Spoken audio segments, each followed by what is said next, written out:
Et de façon plus large, l'œuvre de nos mains, au-delà même du boulot que tu fais là, voilà, de ton métier et tout, l'œuvre de nos mains même ne peut pas être dissociée de ce que la main de Dieu produit dans nos vies. Vous voyez, on parle de notre travail comme, on désigne notre travail par l'œuvre de nos mains. Mais l'onction de Dieu, quand elle est sur la vie d'un chrétien, vous voyez, dans l'Ancien Testament, il y a des expressions comme la main de Dieu fut sur lui. En parlant, par exemple, de comment l'onction saisit, la puissance de Dieu saisit un prophète. On parle de la main de Dieu qui fut sur lui. Mais moi, j'ai envie de vous retourner la question. Comment la main de Dieu peut être sur quelqu'un et puis l'œuvre de ses mains vont produire un résultat médiocre? C'est pas possible. Donc, il y a déjà, pour moi, il y a déjà une corrélation. Quand la main de Dieu est sur toi, en vertu de l'onction et de la puissance de l'esprit qui descend sur ta vie, ben, ça va affecter tes propres mains. L'œuvre de tes mains vont produire un résultat qui est digne de l'excellence de la main qui a été posée sur toi. Qui est digne, j'ai envie de dire, de la dignité de cette main qui a été posée sur toi. Si c'est une main pure, comme la main de Dieu, si c'est une main sainte, comme la main de Dieu, si c'est une main puissante, comme la main de Dieu, ben, elle va agir dans ta vie de sorte à ce que l'œuvre de tes propres mains vont produire un résultat d'excellence. Donc, on doit commencer à apprendre plutôt à trouver logique, normal, évident même qu'il y ait une association entre notre vie spirituelle et notre vie professionnelle. On ne doit pas être tenté de se casser la tête tout le temps à dire mais comment concilier? Comment concilier? Oui, parce qu'on part d'un mauvais postulat. On est tout le temps en train de chercher à concilier parce que justement on n'a pas réconcilié dès le départ.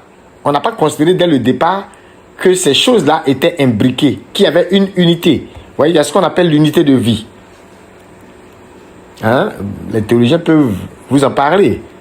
Mais ça va de soi. Vous prenez le psaume 17. Ce qui sort de ma bouche là, est-ce que c'est conforme à ce à quoi j'ai pensé? Et est-ce que c'est conforme à ce que mes mains font? Il y a une unité de vie.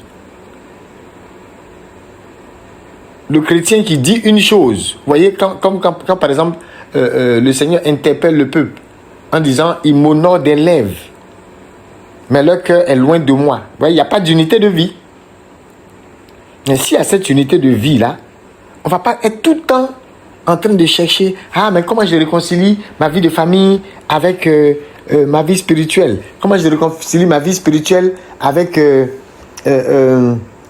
ma vie professionnelle? » Mais à la base même, là, ta vie spirituelle, là, est censée affecter tous ces aspects.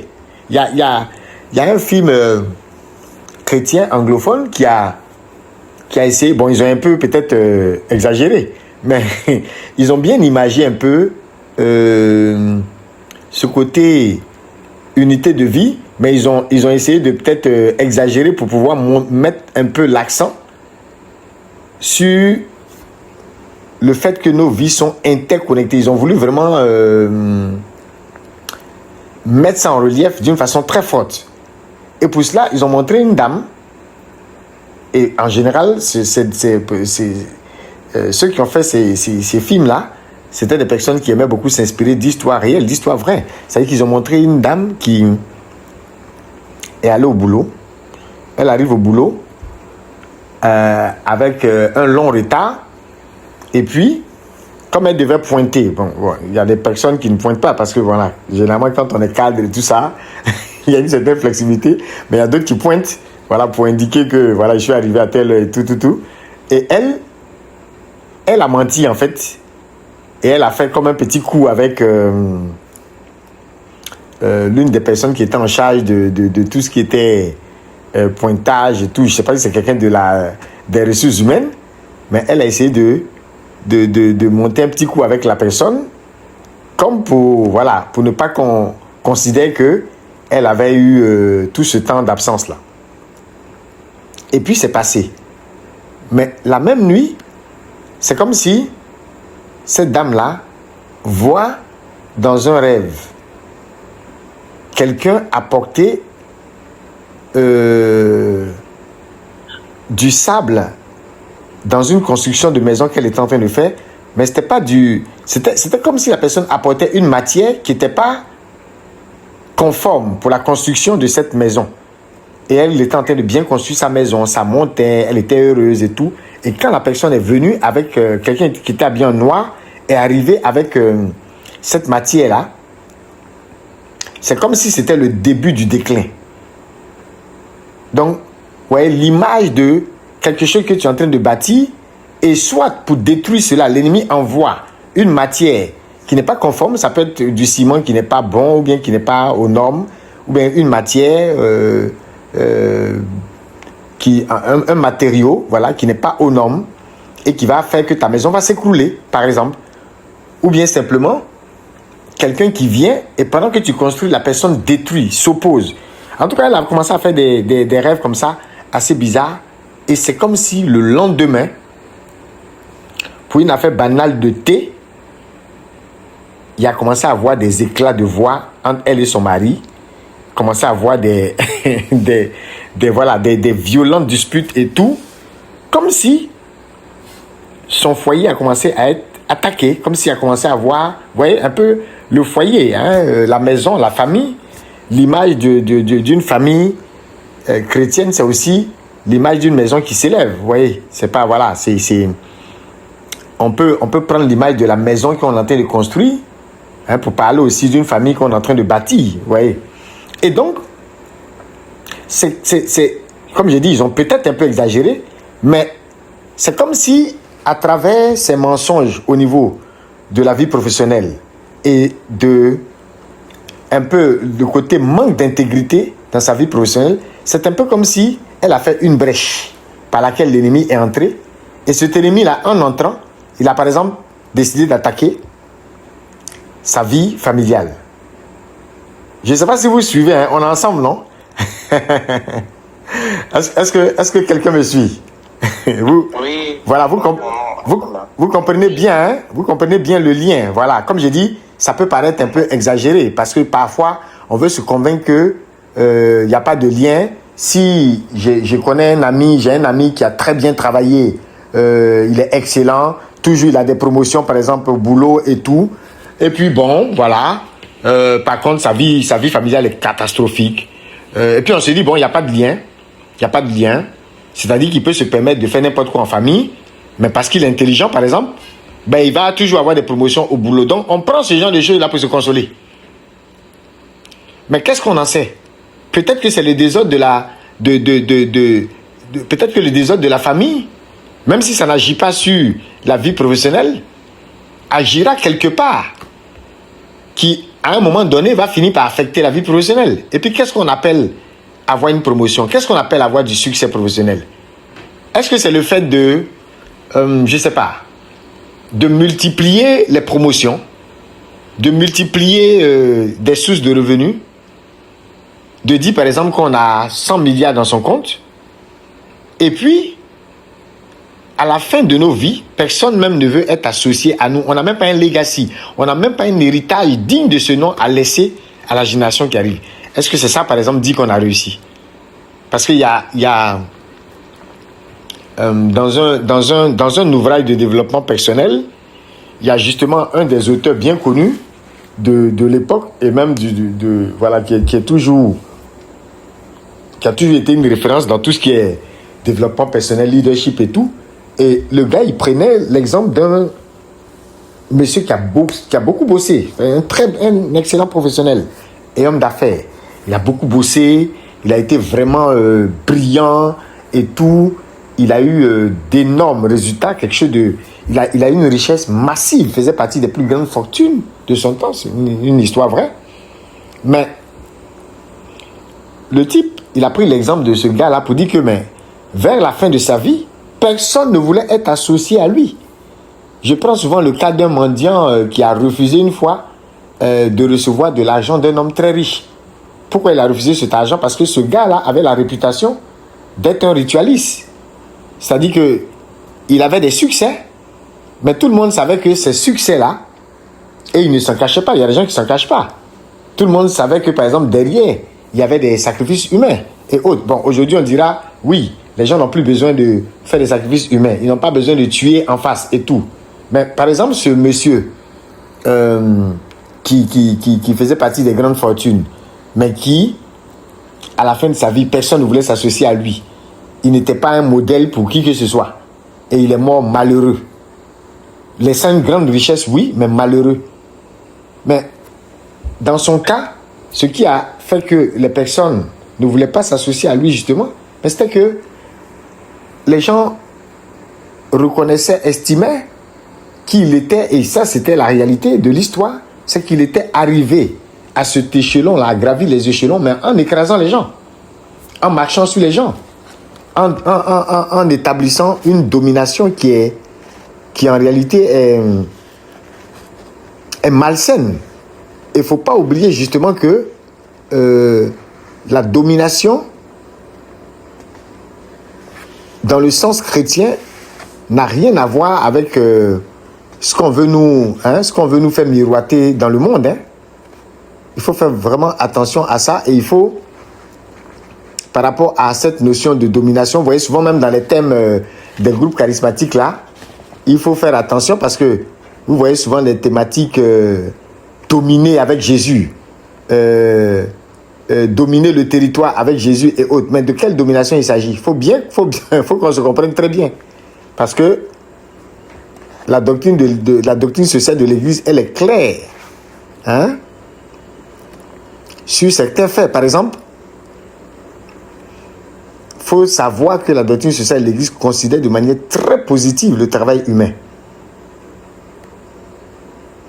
Et, par exemple, un des faits, on n'a pas le temps de peut-être détailler tout, mais l'homme, par exemple, dans ce que la doctrine dit, c'est que l'homme doit travailler par égard pour le prochain.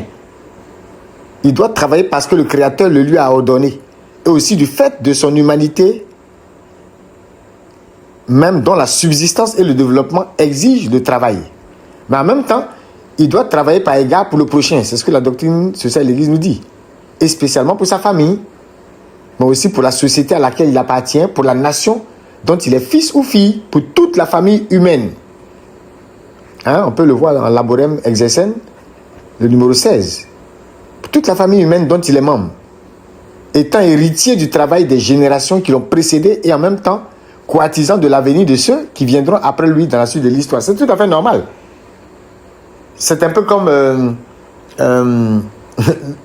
l'histoire d'un gars qui plantait un arbre et tout, et ce arbre-là, c'est dit que voilà, il prend vraiment beaucoup de temps, beaucoup d'années pour pouvoir porter du fruit, pour se développer et tout ça. Et puis il y a quelqu'un qui disait au gars, mais tu plantes là, c'est même pas sûr, le nombre d'années que ce truc-là prend, c'est même pas sûr que tu sois là pour manger les fruits. Il a dit, mais c'est pas important.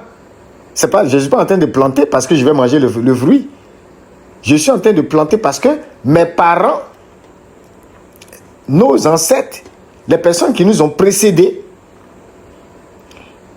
ont planté ça avant nous. Je suis venu et j'ai trouvé les fruits, j'en ai mangé. J'ai bénéficié de ce arbre-là.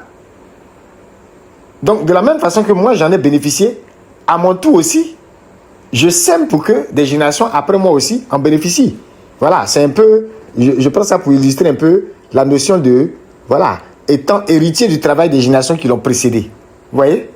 On est héritier du travail des générations qui nous ont précédés. Et moi-même, j'ai envie de dire, mais dans ces générations qui nous ont précédés, il n'y a pas que les catholiques, je suis désolé. L'ampoule électrique, c'est Thomas Edison. Vous allez prendre tout ce qui est avion, les frères Wright, je ne sais pas qui là, et tout ça, voilà. Il y a plein. Pour chaque invention, vous connaissez les scientifiques. Si vous ne les connaissez pas, vous pouvez taper sur Google. Vous allez voir. Et même vous allez vous rendre compte que quand on parle de l'avion, avant, les frères à qui on attribue peut-être les premières inventions, bien les premiers vols, vous allez voir que même avant eux, ils ont aussi bénéficié de certaines données scientifiques qui les ont aidés. Personne en réalité ne part de 0, 0, 0. Comprenez? Donc, héritier du travail des générations qui nous ont précédés et en même temps, on est courtisan de l'avenir. Donc, comme le gars qui dit, mais moi, je suis venu trouver. Voilà, j'ai bénéficié du fruit de cet arbre-là, mais à mon tour, je plante pour que d'autres aussi C'est-à-dire ça, c'est le côté coartisan de l'avenir de ceux qui viendront après, dans la suite de l'histoire. Donc l'Église nous dit que ça constitue l'obligation morale du travail, entendu en son sens le plus large. Vous voyez un peu. Et c'est un peu même de bon sens aussi. Sinon on devient, je sais pas, on devient égoïste quelque part. Et on refuse de poser un pas qui pourtant a été posé pour nous. Et on refuse de poser ce pas-là supplémentaire dans lequel les générations à venir vont aussi marcher. Vous voyez, donc ça c'est important. Il y a un autre aspect que la doctrine sociale de l'Église souligne aussi par rapport dans son enseignement, par rapport au travail. C'est que l'une des caractéristiques qui distingue l'homme du reste des créatures, vous voyez, c'est l'activité, on va dire, ce qu'on peut appeler travail, c'est pas quelque chose qu'on peut attribuer, on va dire, aux animaux. C'est-à-dire, seul l'homme est capable de travailler. Seul l'homme l'accomplit et par le fait même remplit de son travail son existence sur la terre. Donc, le travail même porte la marque particulière de l'homme et de l'humanité. Ça ne veut pas dire que les animaux sont inutiles, hein? Non, ce n'est pas de ça qu'on parle. Il y a bel et bien une activité. Mais vous voyez, le travail, c'est avant tout considéré comme une activité créative. Et certains diraient même transitive. C'est-à-dire, c'est pour le bien des autres. Et donc, pour le bien de soi-même, en quelque sorte, également. Et ça, vous allez prendre même les personnes les plus arrogantes. Vous voyez que on vit en société. Hein? Tout à l'heure, j'ai parlé de ce gars qui a gravi les échelons en marchant sur les autres, en essayant d'opprimer, en dominant, mais de la mauvaise façon. Mais en même temps, vous voyez que s'il est devenu riche, c'est bien parce qu'il avait... S'il est devenu riche, c'est bien parce qu'il avait des usines qui tournaient. Il avait des personnes qui étaient à sa solde. Oui, il les malmenait, il les maltraitait, mais en même temps, est-ce que sans ces personnes-là, il aurait pu avoir ce qu'il a eu? Prenez le plus grand PDG, prenez, je ne sais pas, les plus grandes multinationales. Mais il faut des ouvriers pour que les usines tournent. Il faut des... Vous prenez Amazon, vous voyez, il y a eu même des critiques, hein, vous avez vu, si vous suivez un peu sur les réseaux, vous voyez que souvent, le côté humain, hein, du travail est parfois décrié dans certaines multinationales. Hein, au niveau mondial, parfois on dit « Ah, mais cette entreprise-là, mais souvent même les gens vont jusqu'à coller des procès au PDG ou bien au fondateur ou bien à l'entreprise, ou bien on les questionne. Hein, dans certains pays, le Sénat, l'Assemblée nationale ou le gouvernement va même interpeller, hein, sur les conditions humaines du travail. Parce qu'on dit « Ah, mais cette entreprise-là, les gens travaillent comme des machines, ainsi de suite et tout. » Mais que les gens soient malmenés ou non, vous comprenez très bien que dans tous les cas, ces personnes qu'on appelle les plus riches là, n'auraient jamais ce qu'ils appellent richesse ou fortune sans l'apport de ces ouvriers. C'est-à-dire même de la classe même la plus basse, sans l'apport de leur classe moyenne, sans l'apport de ces agents de maîtrise, hein, sans l'apport des cadres de la société. C'est impossible. Donc en même temps, qu'on ne peut pas monter en termes de prospérité sans l'apport des autres dans la société, en même temps, on est les mêmes qui opprimons ces autres-là. Vous voyez que c'est paradoxal. Et c'est pourquoi l'Église, quelque part, insiste sur le caractère positif du travail humain et attire l'attention sur un certain nombre d'éléments dans son enseignement.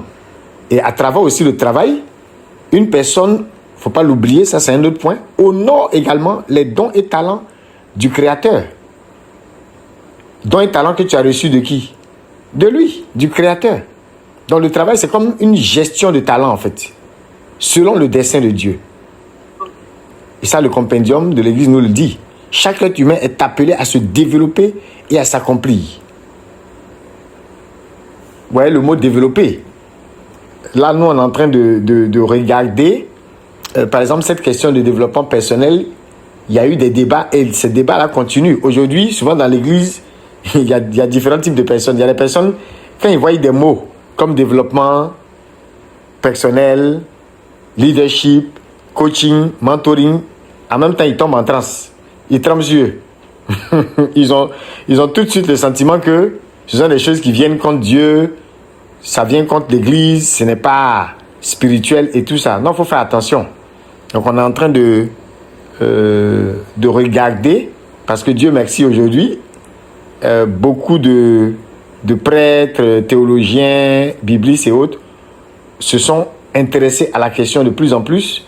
Vous trouverez des théologiens qui ont écrit sur le développement personnel, sur le leadership, sur le coaching, le mentoring et tout ça. Voilà, de sorte à pouvoir, quelque part, ne pas, comme on dit, il ne faut pas jeter, c'est comme ça vous dites, non? Jeter l'eau du bain avec le bébé. Donc, moi je considère que c'est tout à fait normal, et ça l'Église le confirme, que chaque être humain est appelé à se développer et à s'accomplir. Sauf que, dans l'Église, on se développe et on s'accomplit aussi avec la notion de la grâce. On ne met pas la grâce de côté. Voilà. Donc, je ne vais pas entrer dans trop de détails parce que c'est un volet qu'on va avoir le temps de développer et sur lequel on est en train de travailler. Mais c'est important de savoir pourquoi est-ce que justement il faut mettre des garde-fous quand on parle d'un développement personnel. Donc, pour un travailleur, c'est important. Tu ne donnes que ce que tu as. Et en entreprise, nous, on nous parlait de développement personnel. C'est tout à fait normal. On avait même une valeur de leadership sur laquelle on était noté, évalué. Et l'une de ces valeurs, c'était, en anglais, on disait « develop self and others ». Donc, c'était comme se développer soi-même et aussi contribuer à développer les autres. Mais l'entreprise a lié les deux, comme une façon de dire « mais c'est ce que tu as que tu donnes ». Si tu ne t'es pas développé, si tu ne t'es pas cultivé, si tu n'as pas travaillé sur toi-même, tu n'apprends pas à t'accomplir, comment tu vas contribuer, par exemple en tant que manager, à pouvoir bien gérer ton staff? Tu es censé, par exemple, conduire une innovation. Et toi-même, tu es bleu, tu es carrément hors sujet sur le secteur. Tu n'as pas développé une certaine culture. Tu n'as pas pris cette longueur d'avance-là. Mais comment est-ce que tu encourages? Vous voyez, par exemple, en entreprise, quand il y a des changements, il y a certains qui sont fermés à ces changements-là. Mais supposons que ce soit le chef même qui soit fermé au changement. Mais l'entreprise ne va pas suivre. Alors qu'aujourd'hui, vous avez des secteurs qui sont devenus extrêmement prospères, extrêmement riches, mais où certaines entreprises qui étaient des pionniers sont carrément tombées. Pourquoi? Parce qu'ils n'ont pas suivi le vent de l'innovation. Ils sont restés dans leur coin. Ah non, nous, on ne fait pas comme ça. Nous, on a toujours fait comme ci. Nous, on a toujours fait comme ci. Vous voyez qu'aujourd'hui, les entreprises forment à la conduite du changement. Il y a des séminaires pour ça. Ainsi de suite. Donc, vous comprenez qu'il ne faut pas rester là à vouloir toujours tout spiritualiser. Et on est là, dès que, là où tu as besoin d'un mentoring, tu as besoin d'un coaching. Vous voyez, on parle d'onction, mais je vous parle de choses concrètes. Que l'onction n'exclut pas, justement. Donc, toi qui es là, qui m'écoutes, si tu as besoin d'un coaching, tu as besoin d'un mentoring, tu as besoin d'un certain développement personnel, ben, tu ne vas pas aller mettre ça sur le Saint-Esprit. Le Saint-Esprit t'a déjà donné les idées, il t'a déjà donné la sagesse. Il va te donner encore même des stratégies, des idées lumineuses. Ta vie de prière va te donner d'être un homme qui a de la clarté, qui a de la suite dans les idées. Et j'ai dit que la confusion chasse la prospérité. Donc, avec la lumière de l'esprit, tu auras justement de la clarté dans tes idées. Tu auras ce qu'on appelle des idées divines. Tu vas être tu vas être moins confus sur certains aspects. Tu vas être quelqu'un de plus productif, de plus efficace. Et en même temps, la grâce de Dieu va te permettre d'accomplir parfois même l'impossible. D'une part, oui. Mais en même temps, cette sagesse que Dieu t'accorde là te dit aussi que quand tu as un devancier dans un domaine, quand il y a par exemple des secteurs où il y a une certaine accélération, mais la sagesse que l'Esprit te donne là aussi va te pousser à continuer de faire des recherches, à continuer de pousser, à être à la pointe aussi. Dans certains secteurs, pour ceux d'entre vous qui êtes dans tout le volet technologique et autres, ça ne pardonne pas. Quand vous êtes à la traîne, ben, tout de suite, votre entreprise peut être dépassée. Et vous ne direz pas que vous avez été attaqué par le diable si un concurrent vient et puis prend toutes vos parts de marché. C'est parce que vous n'avez pas été compétitif. Ce n'est pas le diable qui vous a attaqué. Vous voyez un peu.